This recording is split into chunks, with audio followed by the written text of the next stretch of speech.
And chat, what do you think about Sugar Daddy Suge and C. Delores Tucker finally feeling like they're on the same page? Of course, his message is going to align with hers because he got wisdom up on his belt right now. You know what I'm saying? And so now at this particular stage of the game, the only way that's going to come that we can save anything is to bring back artist development. And the reason why we need to bring artist development back is because right now we under the guise of being an independent artist, nobody knows how to play this game. Nobody knows how to groom themselves properly for television, radio, print, this, that, and other. Nobody knows about image. They know about branding. We press branding and trying to be Baby, don't entrepreneurial. nobody know how to do nothing but drop it low and spread it wide out here in these streets. Ain't nobody And got there you no have it. knowledge of branding or artist development. And now, but a lot of that now comes to the low hanging fruit of the argument. See, because now I'm trying to go catch my bag. I'm trying to get this. And as long as we continue to reward negative behavior, then this here will never be. And we have allowed the record industries to dictate what hip hop is because hip hop has made the most black millionaires, period, and has stole a lot of money. Hip hop has done that, but we created that, and we have allowed the industry to come in, usurp our territory, take all the money, take all of the, all of the creative content and everything. What you're fighting, okay? Okay, take all the creativeness from the folk and then package it up under license agreements and this, that, and the other, to where now some of the artists can't even be the character that they done made and claimed. You know what I'm saying? Because why? Which is why, remember, before it was gangster rap, it was all fun. But if you wasn't living that life, then you was considered to be a fraud.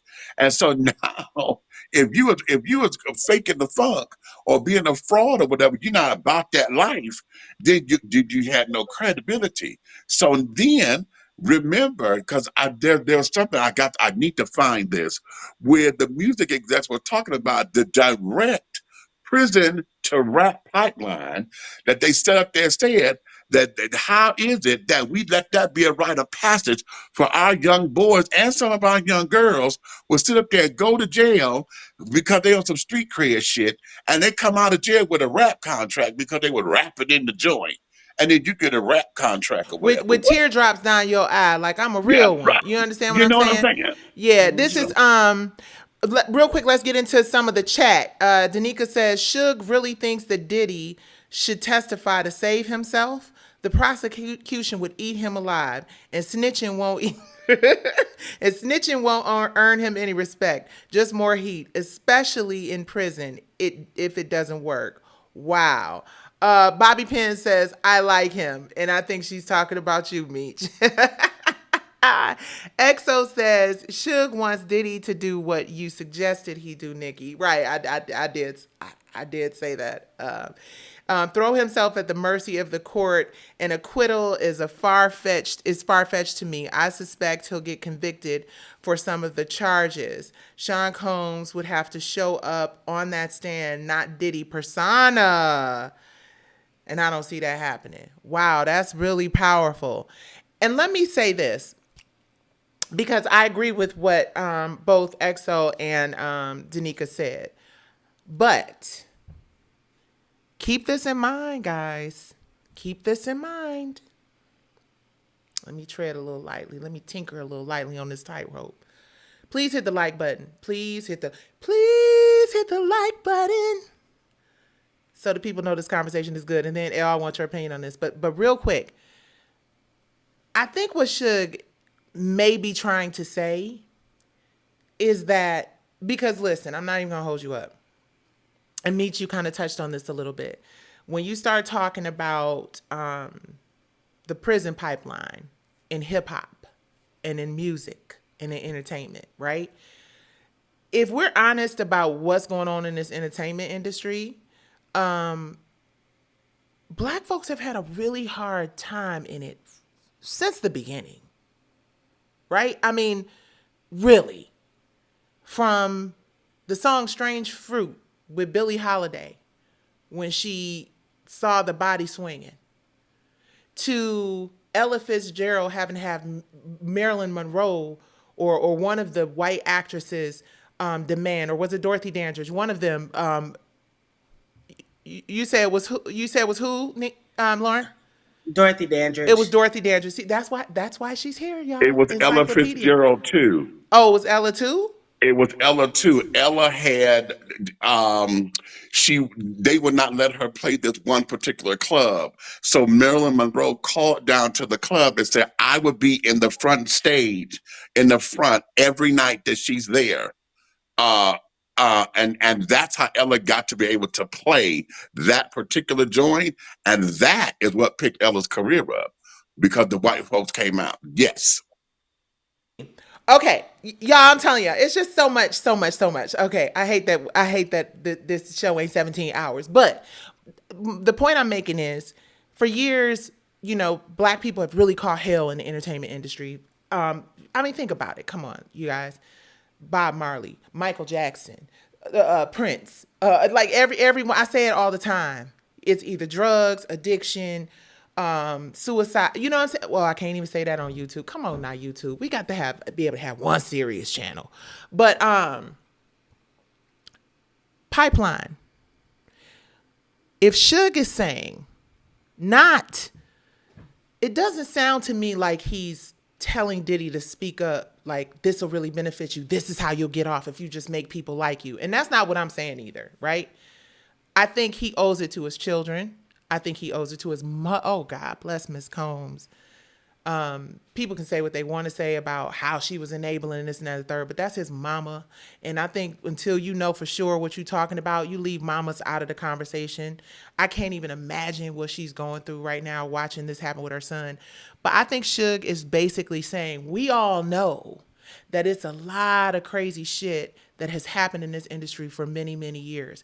And I think I said it a couple nights ago in my little op-ed, that white men have been doing this for years, right? And they get away with it. And also that the industry thrives on the fact that a lot of these young men, like you mentioned, Meech, who are coming out of prison, going straight to hip hop, they gonna come right back to where they left. So I ask all the time, are the people in power in entertainment enabling, financing, investing in people that they know that they will be able to pull the rug up from underneath?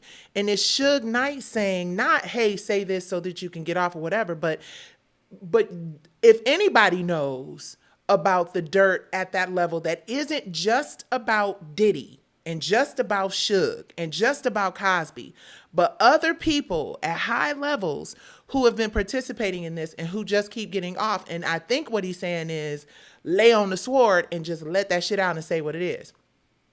And so everybody can be held accountable, not just you, not just me, not just hip hop, because hip hop has been enabled for years. You can't have a rapper do an album and buy a chain, a car, and a house, and F bad bees and all that other shit without having the financing and the backing and the resources in order to do that. And you cannot tell me that these people who are giving them these deals and signing them to these labels don't know that you're signing Lil Murder in real life. And we even got, listen, that's the reason why, and I hate to bring everything around into P Valley, but I mean, shit, since I said it, I'm gonna say it. That's the reason why you have stereotypes like Lil you know who, murderer.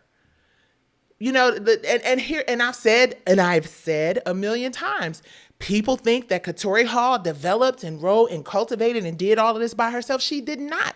Go look at IMDb. Go look at IMDb. If you think this lady controls all of these narratives and decides what's what and who's who, that is not true. There are older white men, young white women, people who are culturally incompetent, look nothing like us, perpetuating these narratives on P Valley and every other show we watch, Power, all of them. It's a narrative of, when I saw some, I stopped watching. I don't even know what the show is, so I'm not going to blast it by naming it because I don't know which one it was, but I literally saw this. The actress was teaching the son, who was the actor, how to cook crack. in the scene of one of them shows. It was on Stars, showing him, oh, if you're gonna do it, let me show you how to do it so you don't kill nobody. Every show we watch, every narrative we see, I've been standing on my soapbox screaming about this shit for 50, 11,000 years. Everything we see is cook, crack, strip, drop. It's also negative. And if there's a way to change that by saying, hey, there are people up here calling the shots, there are people, because guess what? There will be another Puffy. There will be another Fat Joe. There will be another Tyler. There'll be, allegedly, if these folks really did this, there will be others, as long as there is a person out there financing that narrative, financing those stories. And as Black people, the onus is on us to unsubscribe to the bullshit. I'm not saying this because I want to be preachy and see Delores Tucker. She already said this shit, and they didn't listen to her when she said it. She went all the way to Capitol Hill, and these fuckers did not listen to her when she said it then. It destroys our community. So what do? Wait another 30 years until we just ain't got shit at all? Like everything is done? Because we're not listening to the people who care the most. Of who cares more about the Black community than the Black woman? And when she goes to Capitol Hill and says, this is going to happen 30 years from now, this is where we are. Okay, my long-winded ass. Lauren, speed talk. Well, okay. So there's a lot in what you just said, and some of what the comments have been made, and what Meech has said as well. So when you look at it from an economic standpoint, because that's really how America is run. For those of you who don't know that are watching, America is run by money. Everything is about money in America. We are a capitalist society. That's just a fact. Don't get mad at me. That's the truth. So you mentioned like this pipeline from prison to become rap star. Okay. Somebody has to back it. The companies, these record companies, these entertainment companies, production companies, these studios are the ones that are funding these things so that they can get to where they are. Now, I'm gonna mention this, and I know a lot of people think he is cuckoo for Cocoa Puffs, and sometimes I think he is as well. But Kanye West, who when he first came out with the College Dropout, I was in college at the time.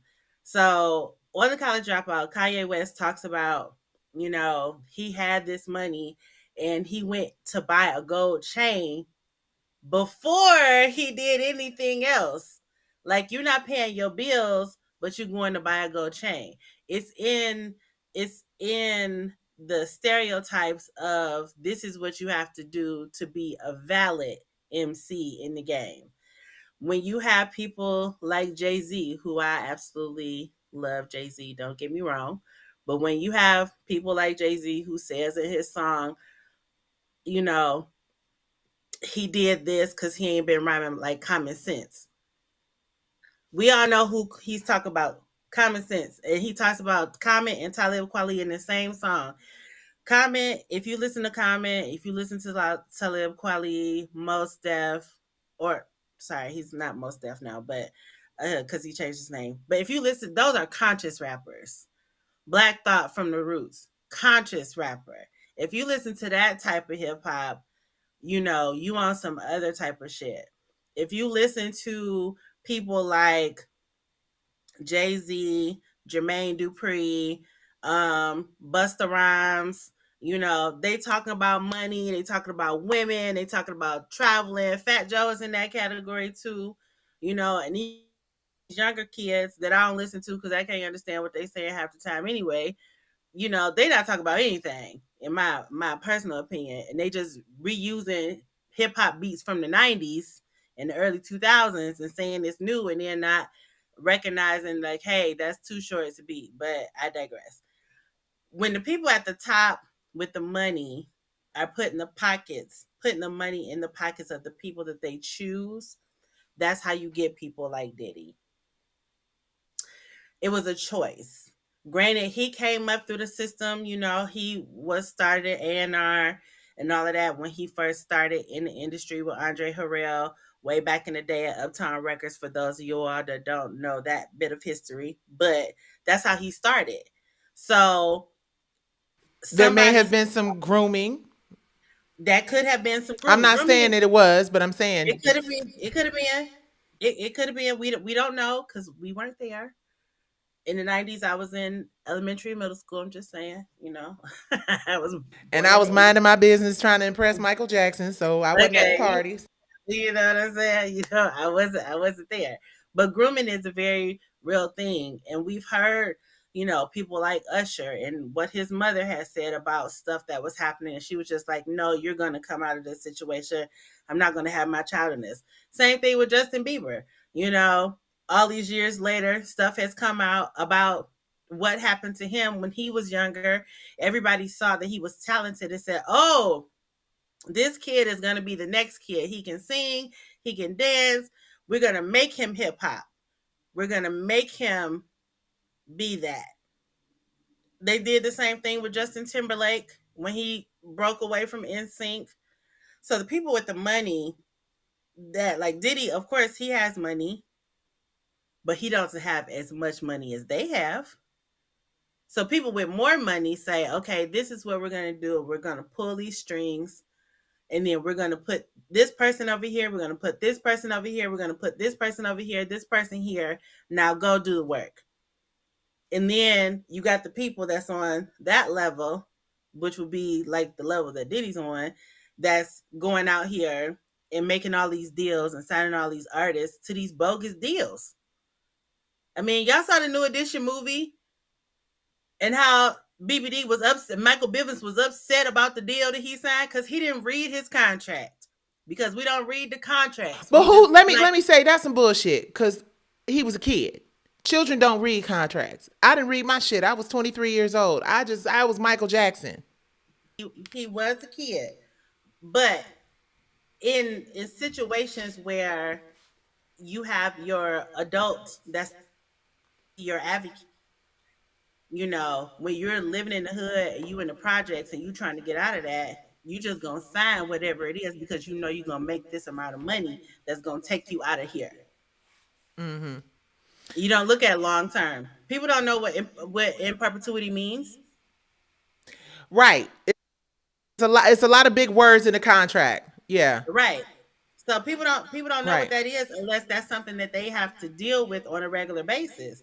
They're not looking at that. They're looking at the bottom line is you're going to give me this amount of money to do something that I love to do, but then on the back end, I mean, look at what happened with TLC. Had the number one album and didn't have no money. That was crazy. That's this industry. I will say we got $50,000 to split amongst the three of us, and we thought we was rich. EXO, Hattie Wake. I was buying people shit. I was treating at dinner all the time. All my cousins, some of them probably watching on Facebook. Yep, I got it. Here, I got it. And then you broke it, be like, well, what? But anyway, and that's another setup. They know that we're not really ever going to make enough money to take them to task. But some of us become pro se litigants and go all the way to the Supreme Court broke as hell. Excuse me. Some of us go all the way to the Supreme Court broke as hell. So who knows? But real quick, EXO says this is why I come here because y'all be dropping gems. Thank you very much. Please hit the like button and share and subscribe. And Danica says a childhood friend said adult parties were frequently held in the home when Diddy was very young. And Diddy witnessed things that may have desensitized him to sex or X, whatever. It's so dumb. So this is very true. This could be, I'm sorry, very true. She also says they could have his childhood friend speak on Diddy's behalf. The problem is it was Diddy's mother allegedly hosting these parties. Very interesting. And EXO says the puppeteers and the Geppettos, Lauren. That's right. 100%. You guys, if y'all joining us, this conversation is filled with lots of gems, and we appreciate the fact that you guys are always. I see Meech over there yawning. Meech was at the party with us last night. He was at the party with us last night, baby.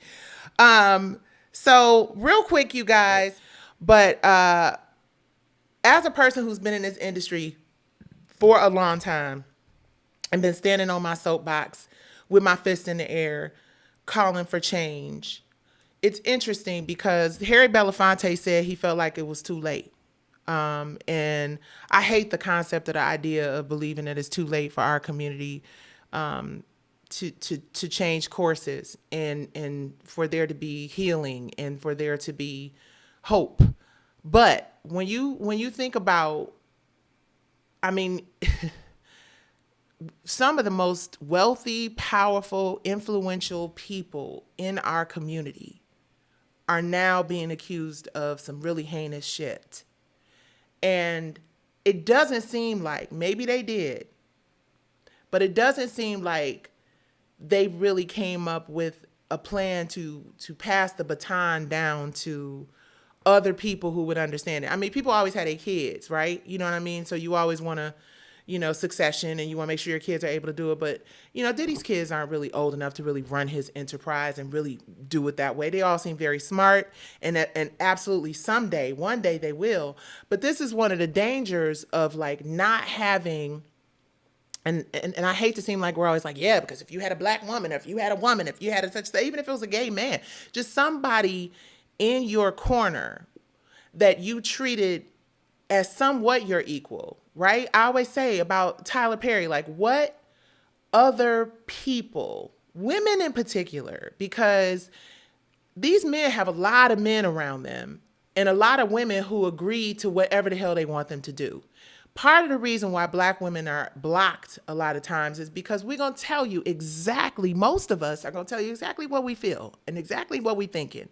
And if we see you doing some stupid shit, we're going to be like, that's dumb as hell. Why are you doing that? It's not going to pan out for you. And they don't want us to, Meech, are you asleep? Am I putting you to sleep? You here? Okay. I had to double check. But I think that is the reason why not only do white men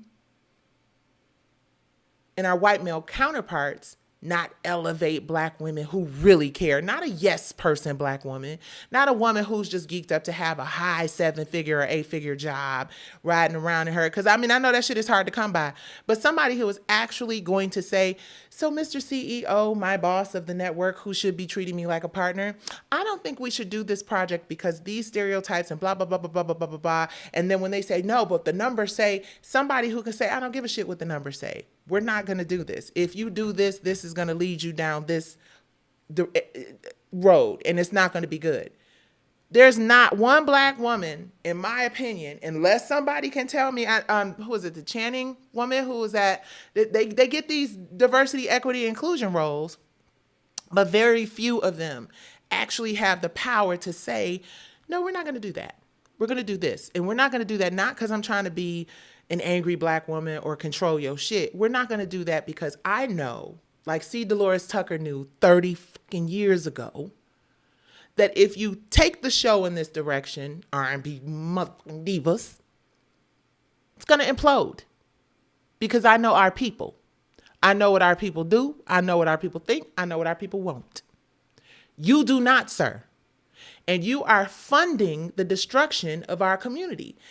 Who is going to hold these people accountable now? Because all the people who we believed had the power and the wherewithal and the money and the resources and the relationships to be like, you're not finna tell me how to run my shit, now are at risk of losing everything. $250, $60 million lawsuits, 20 million here, 50 million there, 75 million. How does that change? And why are black women so afraid to count on each other, especially in this entertainment and media industry? Why do we care more about what's happening over here at Oscar or what's happening over here at the Billboard this and the... Yeah, it's nice to be recognized outside of your own culture, but we have gotten to the point where our own shit doesn't hold the value that their shit does. And that is their shit. And that's the reason why these narratives that we keep seeing every single solitary day on the dumb box keeps penetrating our community. And now we're standing here looking at all of our kings. Well, I don't know that they're kings. based on some of the things that they've done, but all those who could really make a change here, who got both hands tied behind their back and no parachute. And Black women have always been the parachute, not just for our community, but for everybody's community. Like I said, we are good enough to build this shit, but we are not good enough to own it. And that is a problem.